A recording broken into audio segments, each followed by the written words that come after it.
Hi, this is Grace.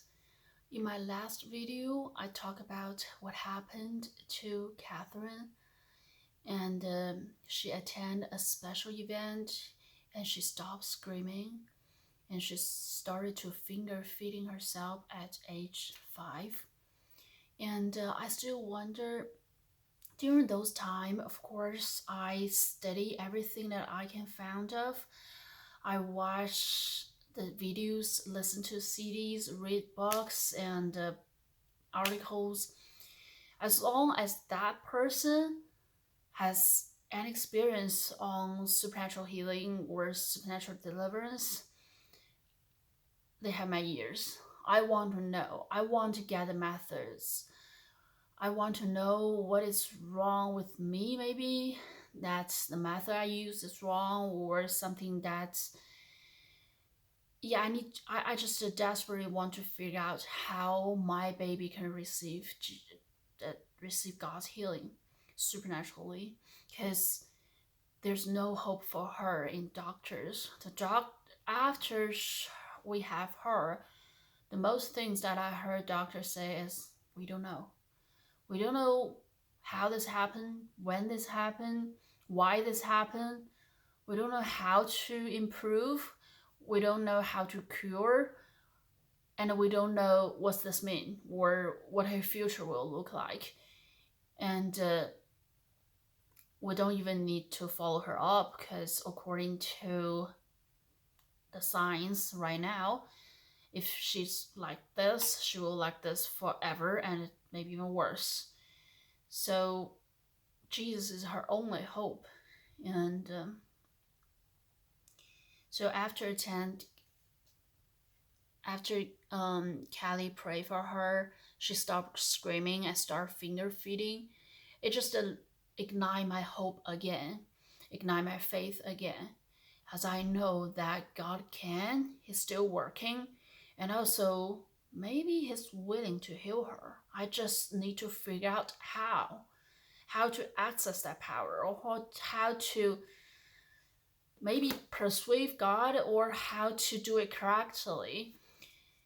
And so every time I heard somebody saying what they did, and then people get healed, or people raised from dead, or people's eye open or ear open or whatever, I just apply the method to Catherine. Yeah. Whether it's decree or read scriptures or worship, pray in tongues, or plead the blood of Jesus, or whatever, I apply to her constantly. And to a point that and during the same time, I think I started to be more open minded.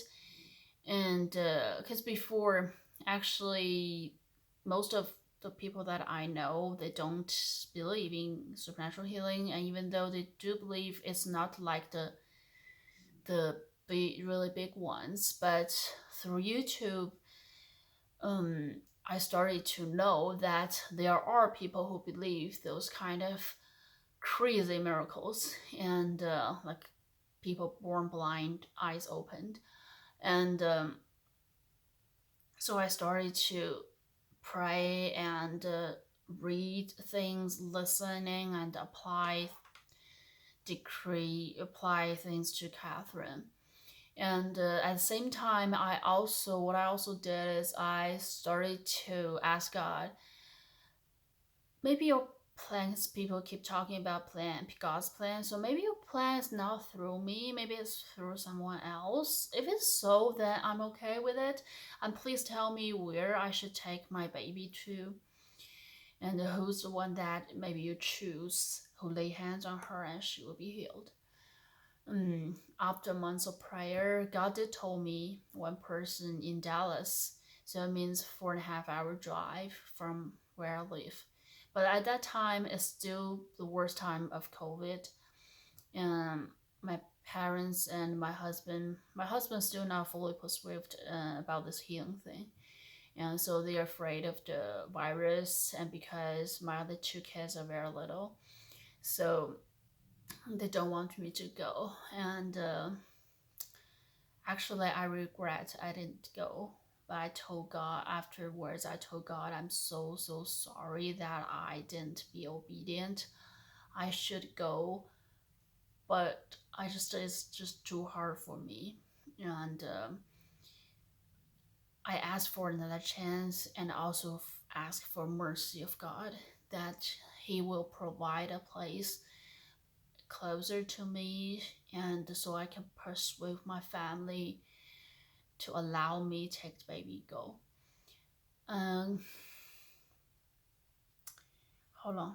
And by the end, it's December 2020, so it's another 2.5 months. Oh, another almost 4 months.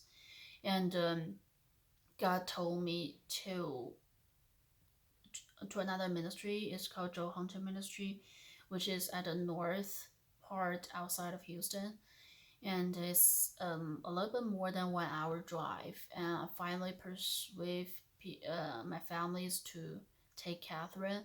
And by this time, my parents already baptized, and my husband been persuaded that my healing experience is real. Because what he told me is he spent months observe me and try to reasoning what is there any possibility that other than God heal me? Is there any other explanation of the things that he witnessed? Like why I can one day so sick and the other day completely healed and never been sick again. And so we finally, as a family, we go together to the ministry, and I really appreciated that the minister is willing to meet us in person and also pray, lay hands and pray for Catherine, and actually also pray for my parents. On that day, we test her, and still it seems no obvious change. But after we drive back home, I noticed that on that day, Catherine didn't take her medication for 24 hours and she's still fine. I need to explain a little bit about this medicine. It is because Catherine can have underdeveloped pituitary gland, so she wasn't be able to produce some major hormones that sustain our life. So she needs to take man-made hormones, like growth hormone, and another one is the one that I'm gonna talk about a lot more, because this one is regulating our water, the water in our body. So for Catherine, she doesn't produce enough, so that means she need to. Her body will think that she had too much water, and the body will keep uh, she will keep peeing and until she's dehydrated completely and die. So with this medication, her body will be able to balance the water or will hold the water. Let's say this way. But if you take too many this hormone or too often, then the body will keep holding the water. She will not pee in as she won't pee the until the fact of the medicine started to wear off. So what we need to do is we need to observe her 24/7 and to make sure that as soon as the medicine break off, we give her another dose. But it changed from time to time. On average, it's 12 hours. After we monitor, we adjusted the dose. So we try to make it to break after around 12 hours, but it varies. And but on that day, Catherine didn't take her medication for 24 hours. She's been taking that medicine for years, and we monitor her every day, how much she drinks, how much she pees, and at what time she takes medicine, how much. We track all those things for years, and so I know the symptoms when the medication started to break out. But for 24 hours, she behaved very well. There's no signal that she needs more medicine, and that was huge for her. Um, and that's yeah, because normally she it's only 12 hours, and if you don't give her medicine, she'll start to pee until dehydrated, and it's a life-threatening thing. And but for 24 hours that day, she didn't take any medication, and the hope just come to us as well. So, but she did take medicine after 24 hours. But as long as we see hope, we started to really press in. And because during the past about 6 months, I learn a lot, I listen a lot. I know sometimes those healings can come instantly, and sometimes there's a battle I need to fight and be really stand firm on this. So from that day, I started to really fight, spiritual fight for my daughter's healing. I would lock myself and her in her room. I would praise and worship and pray in English, pray in Mandarin, pray in tongue, and apply all the methods that I know for hours every single day, 3 months straight. And I noticed that her medicine dose started to decrease.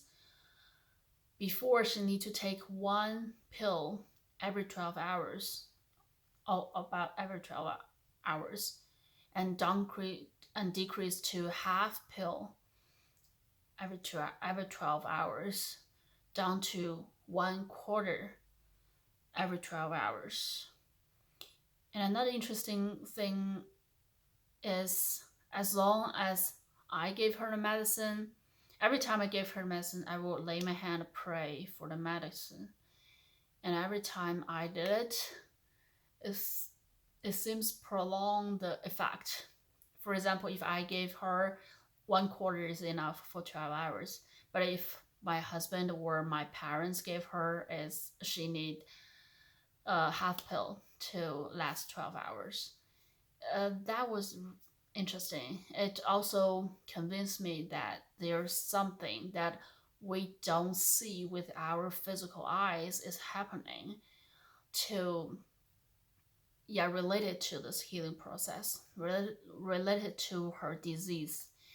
And yes, I'm never gonna quit or give up or give in. I'm so I'm all in. I will try everything that I do, and I never quit until I see the results. So for months, I just keep doing it for hours every day, and do everything that I know of. And we finally to the point that Catherine almost almost don't need the medicine anymore. She may take it once a week, or sometimes once 2 weeks, sometimes doesn't need it at all.